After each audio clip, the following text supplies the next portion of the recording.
अशोक वानखेड़े जी, नितिन नितिन गडकरी के हाल के बयानों को किस संदर्भ में देखा जाना चाहिए? क्या इससे कांग्रेस पार्टी को खुश होना चाहिए, या इससे नितिन गडकरी भारतीय जनता पार्टी के लिए या खुद के लिए, अपने भविष्य के लिए कुछ नया कुछ करने की सोच रहे हैं?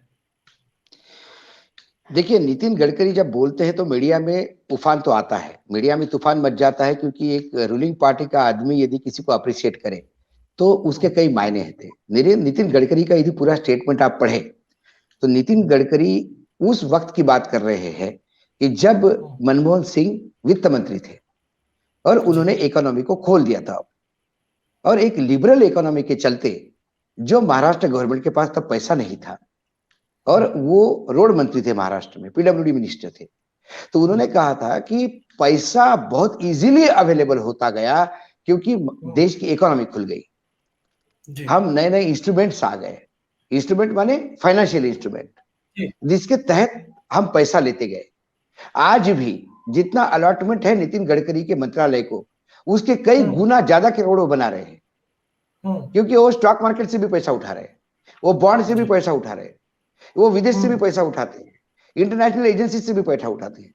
ये सारी बातें तब इसलिए तय हुई क्योंकि वित्त मंत्री होते हुए जो उन्होंने एक लिबरल इकोनॉमी का एक दर्शन करवाया, और उसके वजह से उन्होंने कहा कि एक मैं सफल मंत्री रहा, तो उनको धन्यवाद देना चाहिए।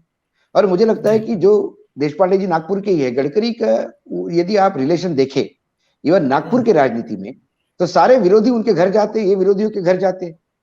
ऐसा कोई विरोधी नहीं है, कांग्रेसी या शिवसेना या कोई ऐसा नेता नहीं है जो ये कहे कि गडकरी से मेरी दुश्मनी। मतलब ऐसे काम मैंने देखे कि जो लोग आउट ऑफ वे जाके बैठते हैं और बोलते कि यार नितिन भाई ये काम करना है, बोला यार तू आ गया तो चलिए ले कर ले काम। और वो खुद बोलते हैं, वो बोलते हैं कि जब मैं विपक्ष में था, जब मेरे को शुगर मिल चालू करनी थी तो लाइसेंस ही नहीं मिल रहा था, तो तब के जो मंत्री थे मैं उनके पास जाके बैठा तो उन्होंने आउट ऑफ वे जाके मेरा लाइसेंस करवाया।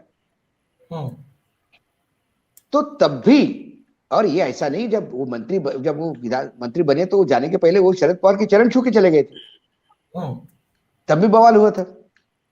तो महाराष्ट्र की राजनीति में वो एक जगह है, हालांकि अभी थोड़ा सा तासीर बदल गई है, लोग कान के नीचे लगाऊंगा मारूंगा माँ बहन करने लगे।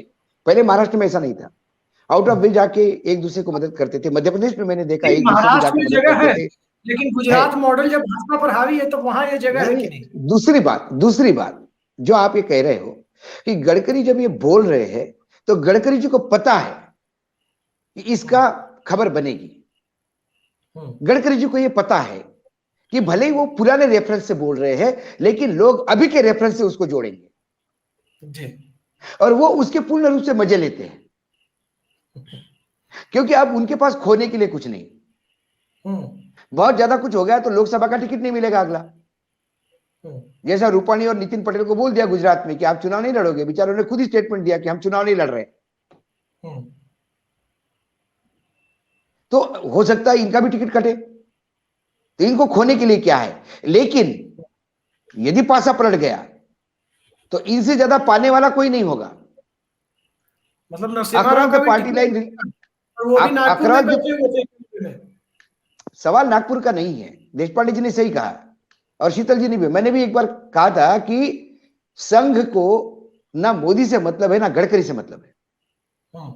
संघ अपना एक गोल सेट करके चला है और रथ पे बैठ के चलता है, रास्ते में घोड़े बदलता है।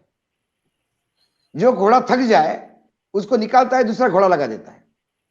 अब प्रॉब्लम है राजनीति में, जब राजनीति में प्रॉब्लम है कि घोड़ा थकने के बाद भी जाता नहीं, उसको चेंज करने जाओ तो दुलत्ती मारता है। तो फिर एक नए घोड़े को लाके बोलते कि इस घोड़े को ठीक कर, वो उसको लात मार के निकाल देता है, खुद चला जाता है। उसको लगता है कि देखो मैं तो बहुत बड़ा हो गया, लेकिन वो जब थकता है तो किसी और का उपयोग होता है। और ये संघ लगातार, जब से संघ राजनीति मतलब जनसंघ से लेके आज तक भारतीय जनता पार्टी तक, संघ लगातार ऐसा करता आ रहा है। संघ किसी का सगा नहीं। तो अब यदि उनको लगा ये घोड़ा थक गया है तो नया दमदार घोड़ा कुछ साल के लिए गडकरी भी हो सकते हैं, और गडकरी थक गए तो कोई नया घोड़ा आ सकता है। तो संघ घोड़ा बदलने के मूड में है, इतना नक्की। क्या वाकई घोड़ा थक गया आपको लगता है? घोड़ा थक ही गया है, क्योंकि घोड़ा जो उलुल जुलुल बातें कर रहा है उससे तो लगता है कि घोड़ा थक गया। अब क्योंकि घोड़े का ब्रांड कहीं ना कहीं, घोड़े का ब्रांड इरोड हो गया है जी। संघ चालक ने भोपाल में ये बात जरूर कही थी कि सरकार अपने बलबूते पे आनी चाहिए। ये आयाराम गयाराम लोग पार्टी में आते हैं तो पार्टी का बेसिक कैरेक्टर रहेगा क्या, विचारधारा बनी रहेगी क्या। जी।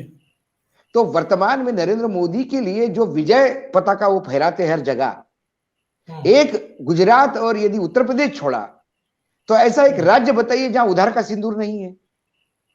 आसाम में अपने बलबूते पे लेके आए सरकार, लेकिन देखिए कितने एमएलए कांग्रेस के, मुख्यमंत्री कांग्रेस का है वहां पे।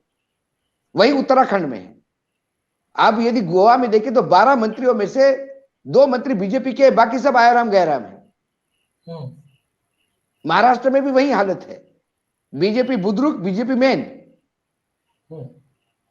तो इसको विजय नहीं मानी जाती, ये जोड़ तोड़ की राजनीति है, डंडे के भरोसे की राजनीति है। जिस दिन आपके हाथ का डंडा खिसक गया, दूसरे के हाथ का डंडा है तो वो वही करेगा, जो केंद्र में आएगा वो ईडी का ऐसा ही उपयोग करेगा। आज तो संजय राउत के ईडी के जो ये संजय राउत को जो जमानत मिली, उसमें ईडी की जो कोर्ट ने जो स्ट्रिक्चर पास किए, उसमें कहा संजय राउत और प्रवीण राउत को तो आरोपी बनाना ही नहीं चाहिए था इसने। और जो वाधवा ब्रदर से आरोपी जिनको बनाना है वो क्यों छूटे हैं बाहर। जी। इस बात को इंडिकेट करता है कि कई जगह ये जो बार बार कहते हैं कि ईडी का दुरुपयोग हो रहा है, तो अब कोर्ट भी इसको रेखांकित कर रही है। तो ये तमाम बातें संघ को सूट नहीं कर रही है। संघ भाई, एक बात अलग है कि महाराष्ट्र में सत्ता में आए तो संघ का भला होगा। 65 साल तक कांग्रेस राज करती रही, क्या संघ बढ़ा नहीं? संघ खत्म हो गया? संघ अपनी चाल चल रहा था। और सारे देश में भी संघ का राज्य, बीजेपी का राज्य आया तो वो संघ चालक चार्टर्ड प्लेन से नहीं घूमेंगे, इतनी गारंटी है। तो कुल मिलाकर गडकरी जो बोलते हैं, बोलते समय रेफरेंस वो लेते हैं जो उनके ऊपर कोई कार्यवाही नहीं हो सकती, ये जानते हुए कि मीडिया में तड़का लगेगा आज के संदर्भ से। ये नरोवा कुंजरोवा वाली बात है। अशोक वानखेड़े जी, जो आप कह रहे हैं अश्वत्थामा की हत्या हो गई क्या? उन्होंने कहा अश्वत्थामा मारा गया, नरोवा कुंजरोवा ये पता नहीं है। नहीं, जो बात आप कह रहे हैं मैं यही सीधे सीधे आपसे पूछता हूं, आपको याद भी होगी जिन्ना की प्रशंसा आडवाणी जी ने सीधे की पाकिस्तान जाके, और 2-3 दिन बाद अटल जी ने जिन्ना की प्रशंसा की आरएसएस के एक आइडियोलॉग थे शेषाद्री, उनकी किताब को कोट करते हुए की। तो क्या गडकरी वही काम कर रहे हैं जो वाजपेयी जी कर रहे थे? आप कह सकते हो, संदर्भ अलग अलग है। और क्यों नहीं करना चाहिए? गडकरी जी भजन करने थोड़ी आए, गडकरी भी राजनीति करने आए हैं। गडकरी का भी पार्टी में कंट्रीब्यूशन है।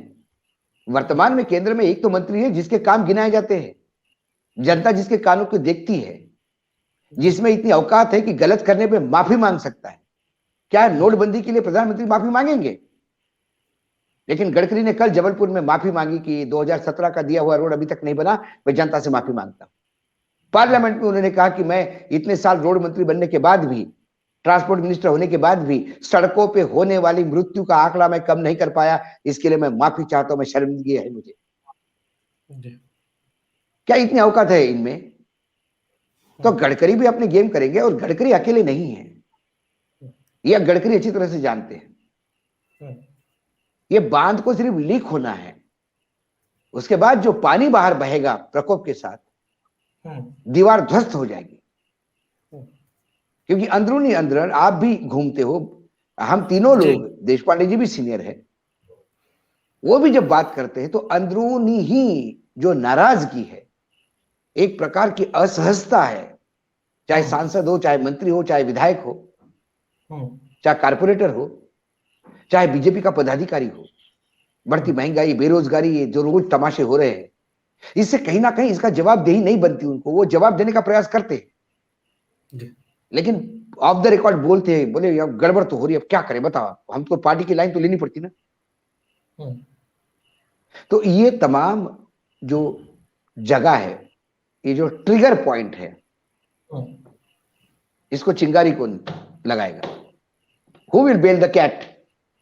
जी। So why can't be Gadkari in that case?